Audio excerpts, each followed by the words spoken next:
గఫూర్ గారు, మీరు కూడా 2 సార్లు ఎమ్మెల్యేగా చేసిన అనుభవం ఉంది. చాలా స్కాములు చూశారు. మీ హయాంలో కూడా హౌస్ కమిటీలు కొన్ని పడినాయి కదా.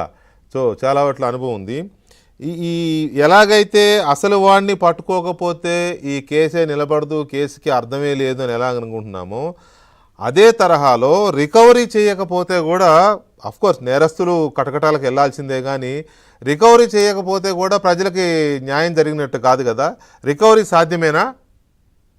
లీగల్ గా సాధ్యమే, లీగల్ గా చట్టం ఉంది, కానీ ప్రభుత్వాలు చేయగలవా? ఒకటండి.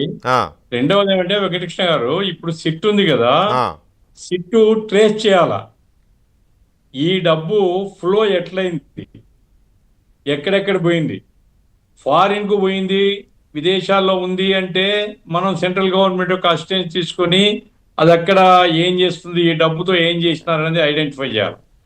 అందుకోసం లిక్విడ్ క్యాష్ దొరికినా దొరకకపోయినా ఈ క్యాష్ యొక్క ఫ్లో మనం కనుక్కుంటే దాన్ని బట్టి మనం ఆస్తుల్ని జప్తు చేయొచ్చు.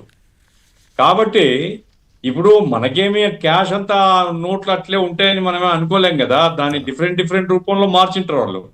అయితే దాని ఫ్లోను మనం కనుక ట్రేస్ అవుట్ చేయకపోతే కేసు కష్టమవుతుంది. కాబట్టి ఆ ఫ్లోను ట్రేస్ చేయాలా, ఎక్కడో వచ్చో లాగాలండి, తప్పదు. ఎవరినో ఒకటి ఇంతమందిలో ఎవరో ఒకటి చెప్తాడు, బలహీనుడు ఉంటాడు, ఈవెన్ వాసుదేవరెడ్డి చెప్తాడు.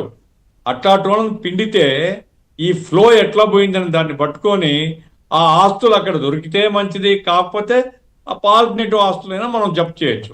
ఎందుకంటే ఒక ముద్దాయి డబ్బును కొల్లగొట్టిన తర్వాత ఆ డబ్బును కనపడకుండా చేసినాడు అంటే అతని ఆస్తి అతని లయబుల్. కాబట్టి ఆ రూపంలో అటాచ్మెంట్ చేయాలా, ఖచ్చితంగా ట్రేస్ అవుట్ చేసి ఈ ప్రాపర్టీస్ అనేది చూపాలి. నిన్న మిథున్ రెడ్డి ఏమంటున్నాడు, ఇది పొలిటికల్ కేసు కావాలని పెడుతున్నారు, 50 రోజుల్లో బయటకు వచ్చేస్తుందన్న. అంటే ఎంత లైట్గా తీసుకుంటున్నారు వాళ్ళు.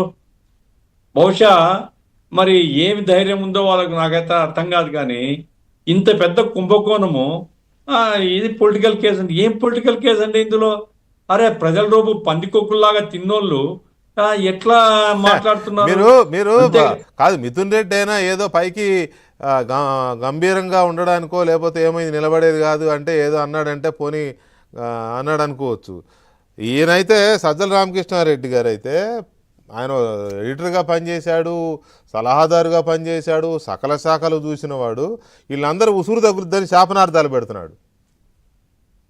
ఆయన చెప్పేది ఏమంటే ప్రభుత్వం చేసింది, ప్రభుత్వం ఇవన్నీ లిక్కర్ అమ్మితే కుంభకోణం ఎట్లయితుంది అంటాడు. అదే కదా, లిక్కరు ప్రభుత్వానికి ఏం రాలేదు మహానుభావ. మొత్తం మీ గణపతి బొజ్జయ్య పెద్ద బొజ్జలు నింపుకున్నారు మీరు అనేటువంటిది కదా ఇక్కడ పాయింట్.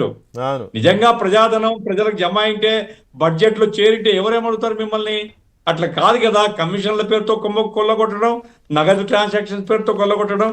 లాస్ట్ లో ఒకటే వెంకటేష్ గారు నేను చెప్పేది ఏంటంటే, ఇప్పుడు మన సోదరి బీజేపీ సోదరి మనం మాట్లాడింది కదా, దయచేసి వాళ్ళు సెంటర్ ను ఇన్ఫ్లుయెన్స్ చేసి వాళ్ళ ఈడిని కానీ, ఎందుకంటే బెటర్ ఎక్స్పర్టైజేషన్ ఈ ఎకనామిక్ అఫెన్సెస్ లో సెంటర్ దగ్గర నాలెడ్జ్ కానీ సెంటర్ యొక్క నోహో కానీ వాళ్ళకు ఈజీగా ఉంటుంది, ట్రేస్ చేయగలుగుతారు. ప్రపంచంలో ఎక్కడ పోయినా ట్రేస్ చేయగలుగుతారు. కాబట్టి సెంట్రల్ గవర్నమెంట్ యొక్క అసిస్టెన్స్ ఉండేటట్టు కనుక చేయగలిగితే ఈ కేసుకు న్యాయం జరుగుతుంది, ఆంధ్ర రాష్ట్రానికి న్యాయం జరుగుతుంది, ప్రజలకు న్యాయం జరుగుతుంది.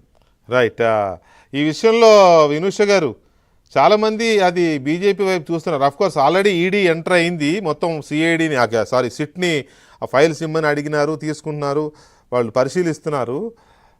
కాకపోతే ఒక డౌట్ ఏంటంటే, ఆల్రెడీ జగన్మోహన్ రెడ్డి అక్రమాస్తుల కేసుల్లో ఇంతవరకు ఆయన కోర్టు వాయిదాలు కూడా వెళ్ళట్లేదు. దాదాపు 12-13 సంవత్సరాల నుంచి బెయిల్ మీద తిరిగినాడు, ముఖ్యమంత్రి అయిపోయినాడు మళ్ళీ. ఓకే, ఇప్పుడు కూడా ఆయన కోర్టు వాయిదాలకు వెళ్ళట్ల పదవి పోయిన తర్వాత. అదేది మన వివేకానంద రెడ్డి గారి హత్య కేసు అలాగే సాగుతూ ఉంది. కాబట్టి ఇటువంటి ఉండడం వల్ల ఎలా ఉంటుందో అనే కొన్ని సంశయాలు కూడా ఉన్నాయి. వికే గారు, నేను ఒక్కటైతే చెప్పదలుచుకున్నాను.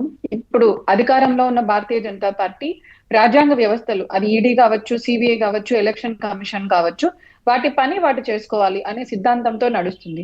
మీరు చెప్పినట్లు జగన్మోహన్ రెడ్డి గారి మీద ఆల్రెడీ ఈడీ కేసు నడుస్తుంది. అది ఇప్పుడే కాదు కదా, కాంగ్రెస్ హయాంలో స్టార్ట్ అయిన కేసు 2012లో.